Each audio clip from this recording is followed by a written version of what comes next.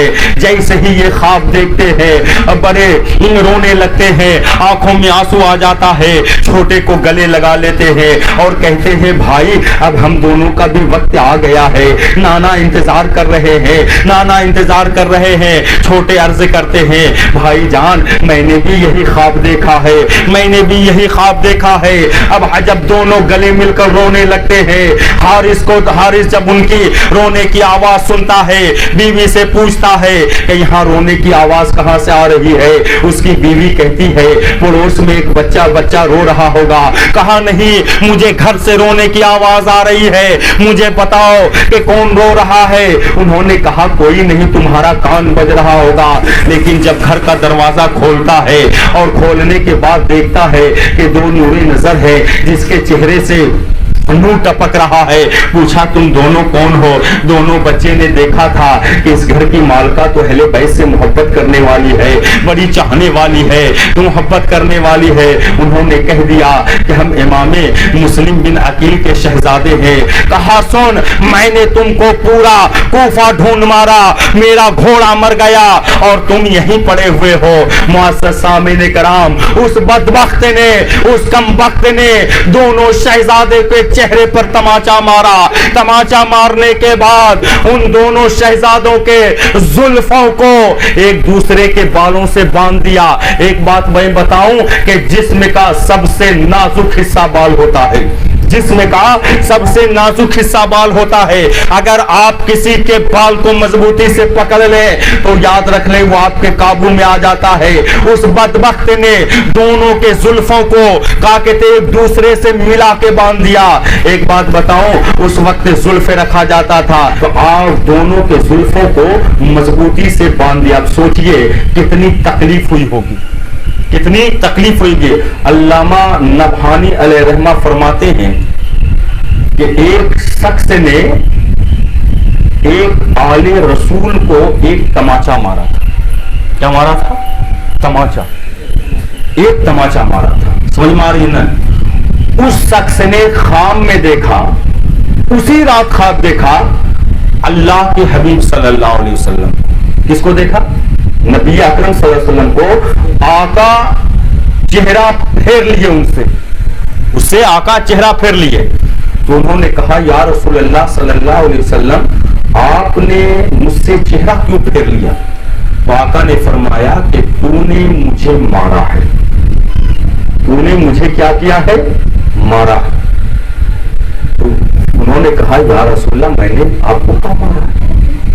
کب میں نے آپ کو مارا؟ تو انہوں نے کہا آقا نے ہاتھ اپنا دکھایا، آپ کا ہاتھ سوجا ہوا تھا، ہاتھ سوجا ہوا تھا۔ کہا دیکھو یہ تم نے مجھے مارا ہے۔ کہا یا رسول اللہ میں نے کب مارا ہے؟ تو کہا جب تم نے میرے شہزادے کو مارا تو اسے تو تماچا بعد میں لگی، اس کا اثر پہلے مجھ پر ہوا۔ معزز سامعین کرام، یہ 700-800 سال کے بعد کی بات ہے۔